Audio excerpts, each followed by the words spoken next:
imagine that you walk into your house, or maybe you're sleeping in your house, and you hear a smoke alarm.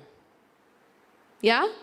So you wake up, you see smoke, then you see fire. Now imagine that you see this fire and you see this smoke, and then you stand there and you fold your arms like this and you say, MashaAllah, I have so much sabr, I'm going to do nothing. I'm going to do nothing about this. I'm going to stand here and I'm going to watch as my house burns down because MashaAllah, I have sabr. And then you're going to have people come around you, collecting around you and saying, MashaAllah, look at her sabr. She's doing absolutely nothing about her house burning down. Is that sabr? Not a trick question, guys. Is that sabr? Is that the meaning of sabr? That I'm standing in my own burning house and I'm doing nothing.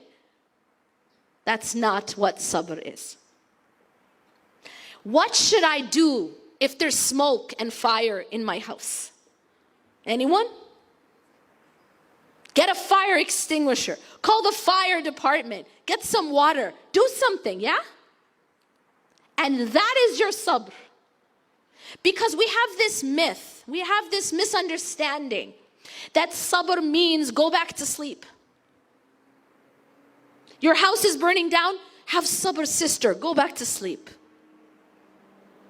Have sabr, sister, do nothing. Just stand there and watch. We have this myth, this idea that sabr means keep drinking the poison, but keep a smile on your face. Do you know I actually heard that someone say this to me? She says, my mother told me that I should be able to drink poison and keep a smile on my face.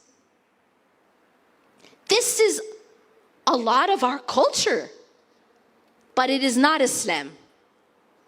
It is not Islam and it is not sabr. It is toxic culture and it is to be passive in a way that you stand while your own house is burning down and you don't look for any fire extinguisher and you don't take any action. This isn't Islam. This is not what sabr is. Let me ask you a question. What did Hajar do? What did Hajar do? Hajar, she was in the middle of the desert, right? She was with her child and no one is there. There's no water. There's no one. So my question to you, what did she do? Did she lay down and say, I have so much sabr, I'm just going to lay here? Did she say, I have so much tawakkul that I'm just going to sit here and do nothing? Tell me what she did. She got up and she ran between Safa and Marwa. And did she do it one time? How many times did she do it? Did she do it 2 times? Did she do it even 5 times? 7. 100% on your pop quiz. Yes. 7 times. Do you understand the lesson or no? She's not being passive. She's not saying, I have sabr, so I'm going to be passive and do nothing. She's not saying, I have tawakkul, so I'm going to be passive and do nothing. Allah, I'm going to wait here till Allah saves me. Of course she had tawakkul. Of course she had sabr, but she got up and she did something. And we are told to follow in her footsteps, right?